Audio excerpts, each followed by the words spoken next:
Hi there, I'm Sara. I'm here with Nicola. We've been taking our notes from Line of Duty last night, and we're going to hash out last night's episode. So loads of things happening. DCI Jo Davidson's our big suspect. She was liaising with an OCG. That Wrong and Ryan's tried to kill everybody off. Everybody.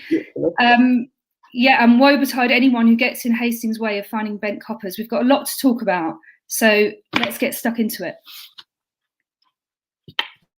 There really isn't any telling if you're going to see something like this through.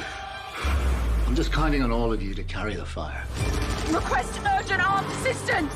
We are so close to breaking open Gail Della's murder.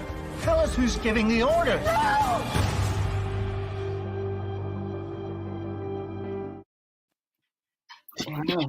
I know. I've got so many questions. I don't know how many answers I've got. Have you got any answers? I'm going to say none. There's a lot of questions, not many answers. But that's good because it's the pace, isn't it? Because your mind, all the time that you're watching it, you're thinking, basically, you suspect every single person, don't you? I know. I was lining up my suspects and realised I had the entire cast list. Exactly. Is there anyone that we think is completely... I always like to think Ted. Ted for me is beyond... If he ever ends up being a bent copper, I would like to... I'll never watch again. But obviously that would be the seventh. I think you'd need a counselling hotline or something if Hastings was a bent copper. I think we all need that. It would ruin it for me. Even retrospectively, it would ruin it for me. I can't... Did you hear his classic, while we're talking about Ted, when he said... when he was talking to Andrea Wise and he said, I'm Hastings, I'm the epitome of an old battle. Yeah, Hastings. I don't think we need any more now. No, I know. I loved that. I had to think about it for a second. Oh yeah, Battle of Hastings. Hastings, it's the only one we know, right? Brilliant. So do we think that Jo Davidson is a criminal mastermind, or is she being blackmailed? What do we think is going on with her? She's definitely up to no good. Yeah, I'm going to go with the latter of your two suggestions, because I think when we saw that guy giving her the burner in the car park in the van and racing off, quite clearly she was massively distressed and had a big screaming hysterical fit. And that, to me, says she's not very happy with how things are going, what she's up to. So I think that they're making her do it, but why is the question, isn't it? And my other burning question, that if there was one thing that I think if we knew, we might understand a bit more, and that would be, who is that photograph of her with that woman in her room that she threw the wine glass at? If we knew what that was all about, I think we might have a clearer idea. I've heard people suggest that perhaps it's her because she's made a big thing of saying has no family. And then she looked at the photo, so we're assuming that maybe it's her in the photo with her mother or an estranged family. Is an OCG holding any of her family against their will? They've got something on her, maybe. Or somebody was suggesting, I mean, there's so many mad theories, but somebody was saying, could John Corbett be her sister? And they've got the same mother, because the woman in the photo looked a bit like. Oh. I'm not saying that I subscribe. I'm just saying it was there's all these theories, and there's got to be something about that, because she very pointedly told Farida that she didn't have any family, and I know she dies almost as easily as she breathes. She does. I think that that could be. And she's in that apartment which should be like sponsored by Chubb or something. She's got like 75 locks on the door, so she's obviously scared. She is scared. I think she's, because we've been so suspicious about her from the beginning. I think she has to end up being a good one. You know what I mean? Yeah. I think that's a double bluff. And actually, but there's so many things that, I mean, like for instance, Buckells. Now, last night, Buckells, he's the guy, everything fits in. We've thought he's what's he up to from the beginning? But not because he's dodgy like her, but because he's just an idiot. I mean, how is he her boss when he's never done any policing? I mean, no. What's that? And also, I know I've heard that Jed Mercurio, the creator, puts in everything means something. He's always swinging a golf club around, and surely that's too easy. It's like a blatant too easy, because he knows everyone's going to watch that and go caddy. Did you see, just as an aside, but did you see the theory about last night when Steve was in Steph's kitchen? Yeah. There was a tile behind her on the wall, and it's got a pattern in a very clear capital H letter. No.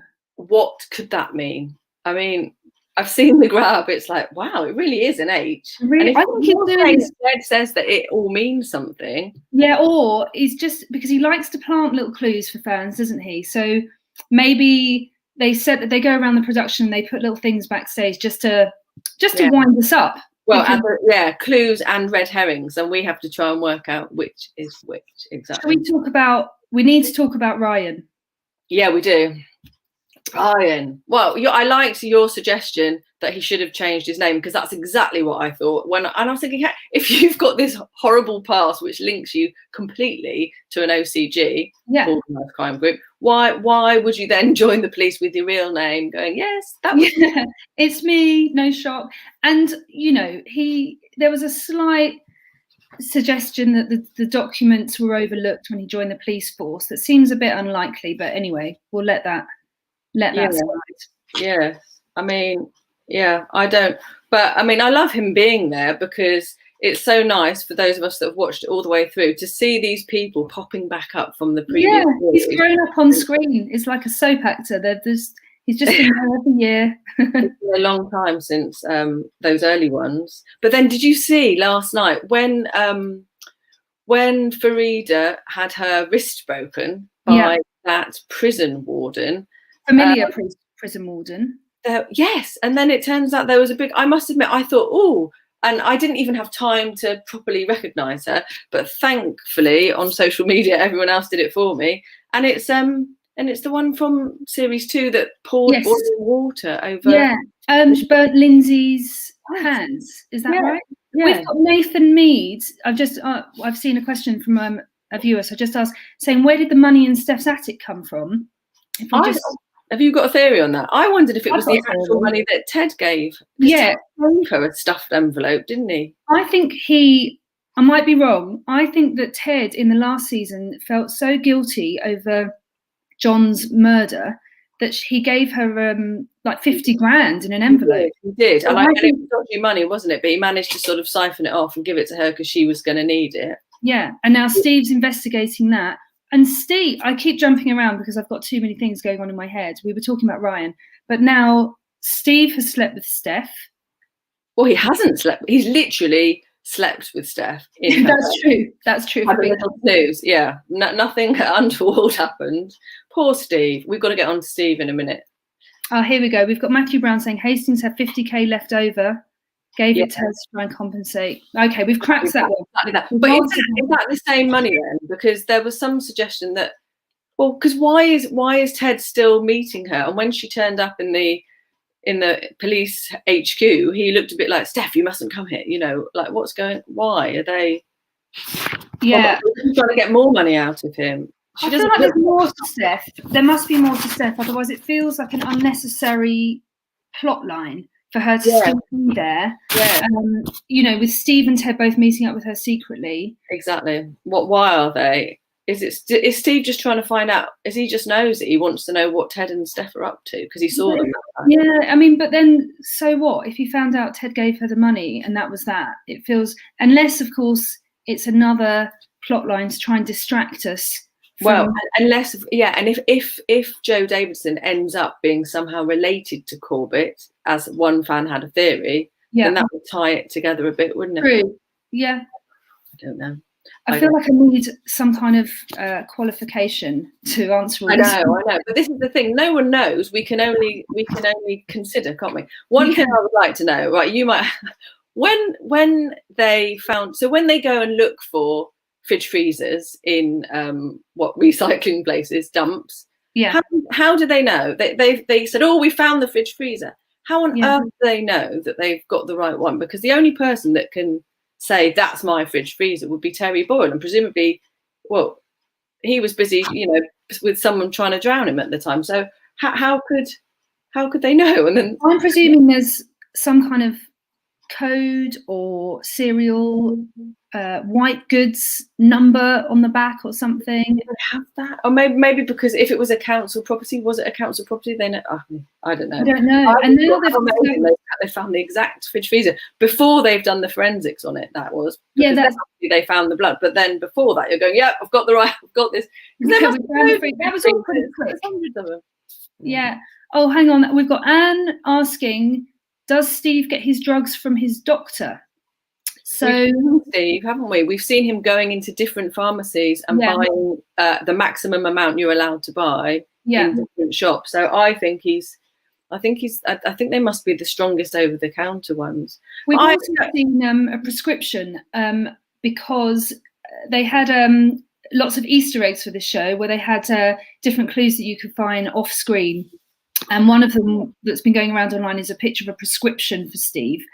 So I think you're right, Nicola. I think he's had a prescription for maybe some drugs, but he's also supplementing it by doing the rounds of all the pharmacies. Yes. But the thing is with Steve, I mean, he explained it last night that he's obviously got this chronic pain and he's unwilling to admit to it because he thinks it will mean that he can't do his job. But there's no way he can live like that for any. I mean, obviously he has actually managed to do it for quite a few years, but those drugs are going to be doing untold damage and he's still in pain the whole time. I'm worried about him with this drugs test as well. I'm worried he's going to lose his job. I'm worried he's depressed. I'm worried about him and Kate. She doesn't even want to meet him in that horrible underpass anymore, which is... No, I know. I mean, who can blame her? Who can blame her? How come when they met the first time, he was literally outside her office flashing his lights, and then the next time he went from very obvious to let's think of the worst place to meet. Yeah. But, I think I want Steve to go to a doctor and get some physio again, or maybe he needs an operation. But there must be medically, he needs some help, doesn't he? He really does. Yeah, he does. I'm worried about him, and we don't ever suspect him, do we, when we're looking at different suspects? I think he's the same as Ted for me. If it was and Kate, I mean, to be honest, none of those trio can ever be. I tell you who I do suspect always. The Tweedledum and Tweedledee, as you call them, the senior pair. Yeah. They just seem to be against everything they do all the time, and always their reason for being, isn't it? They just stand there and say, "No, just stop everything you're doing." Well, in the end, surely the person that, for all of this to have happened for so long, and there's one missing person, H or whoever it is, it's got to be someone at the top, hasn't it? For it to have, and that's what Gail Vella was getting close to, presumably, with all her. I know.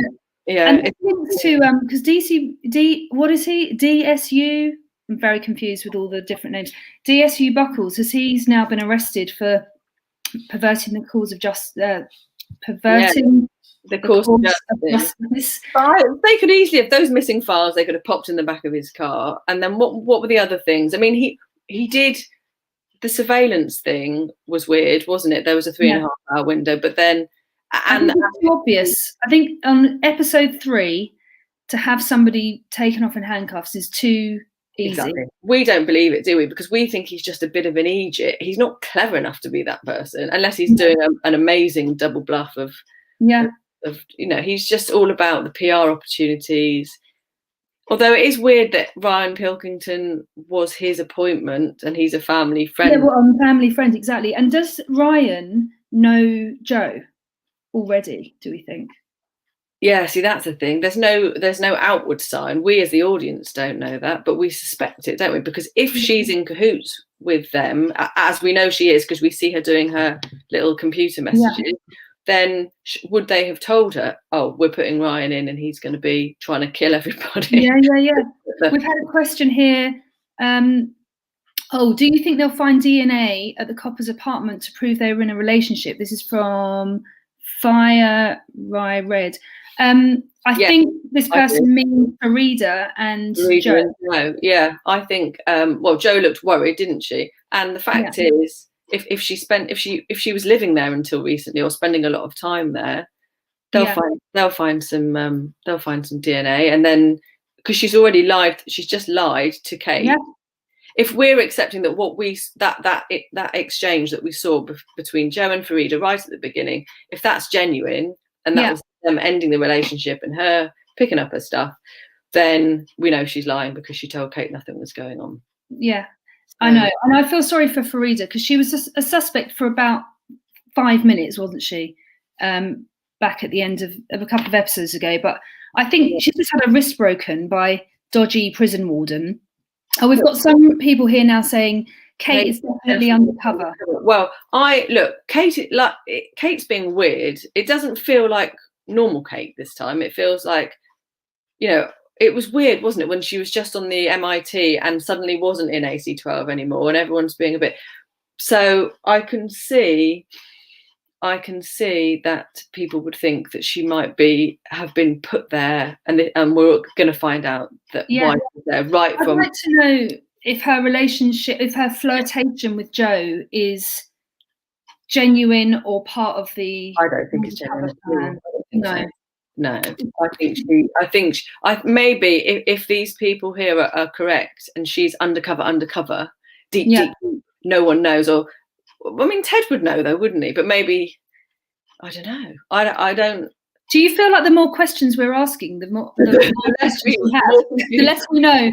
Oh God! What else? What are the other things that we What were the other weird things last night? What happened to Steve Cook? I mean, we should mention as well, just even though they're sort of sideline at the moment, but we should mention the newbies, Chris Lomax and is it Chloe Bishop? The two AC12 cops are very quiet, and you've always got to look out for the quiet ones in the background, fiddling with their pens. Are you suspicious of either of these? I haven't been this far, especially not Chloe, because she seems very on it, doesn't she? She's always... Yeah. Steve asked her for something and straight away she's got it. But Chris, I mean, he seems like a decent cop, doesn't he? He's doing the work, and he sounds like the caddy. Does that count for anything? Maybe that's just an accent thing. Oh, it probably is. Yeah, no one can ever be urgent exit required. That was a good one. No one will ever be that again. But yeah. Somebody's saying, I thought Hastings was skint. Where did he get 50k from? It was dodgy money, wasn't it? It was from the OCG. Somebody was paying somebody. It wasn't his personal money. Yeah. It was supposed to be handed in or whatever, but it just went missing, and he gave it to Steph because he felt so bad. Yeah. Because John had been undercover, and horrible Ryan. Horrible Ryan. That was a shocking scene, wasn't it? Oh my God. And well, the throat slitting was very shocking. And then, but last night, I mean, he literally was trying to kill 2 people by doing that. And then successfully killed one person that was the wrong person, not the one that he was actually trying to kill. Although presumably he knew he had to kill her as well, because otherwise she'd say he did it. We should take bets on how long Tommy's going to last. I mean, it's Terry. I think he's played by someone like Tommy. Terry Boyle. Oh, Terry Boyle. I don't think Farida's going to last that long either. I give her to episode 4. Well, Terry, you sort of think he knows a lot, and he did look, when Kate was questioning him, he did look like he was going to. But I mean, surely I was thinking there must be some sort of specialist way of being a bit more coaxing, because he is someone that has got information clearly, and it needs to be coaxed out of him. He's being told to be quiet all the time by these baddies. There must be a way of unlocking that information in a more gentle fashion, perhaps. Well, we need a few more interrogation scenes. I'm sure we've got more to come of those. Yeah. Who was the other one? Who was the one that died? The one Carl. What's his name? Terry Boyle, the one that was actually not Carl Banks, and he's dead now anyway. So everyone involved in everything is being bumped off. Yeah. We've got here, could Steph be Hastings' daughter? Oh, I've not thought of that before. I don't think so. I don't think so, because we as viewers would know that, because we'd have seen exchanges between them. It would have come out, wouldn't it? It would have. Yeah. Like, everyone in the whole series can't be related to each other, really. Yeah, I can't cope with it. Well, looking forward to next episode then, who's your eye on the most before we wrap up? Goodness. I mean, I suppose it has to be on Ryan, and they literally now know he's a wrong one. They've Kate and Steve have recognised him. He's got direct links to the organised crime group. Yeah. How is he still just, plodding along as a policeman? Someone's there. Why haven't they? The interrogation was a bit half, baked, wasn't it? Hopefully on Sunday they'll go for him a bit harder, and we'll see his downfall. Yes, they must be part of a big strategy that we haven't worked out yet. But he is trying to murder people, and Kate knows that. But that puts her immediately in danger, surely. If he's someone that is literally able to bump off whoever gets in the way, then watch out, Kate, I say. Well, there are rumours of a big lead cast member being killed off as well. I saw that. I'm in denial about that. In denial about that. I would be so, I saw somebody saying that of the three of them, that they're worried that it would be Steve. I couldn't cope with Steve. That would be too sad. I'm just very much hoping that is not the case. Well, fingers crossed for next week.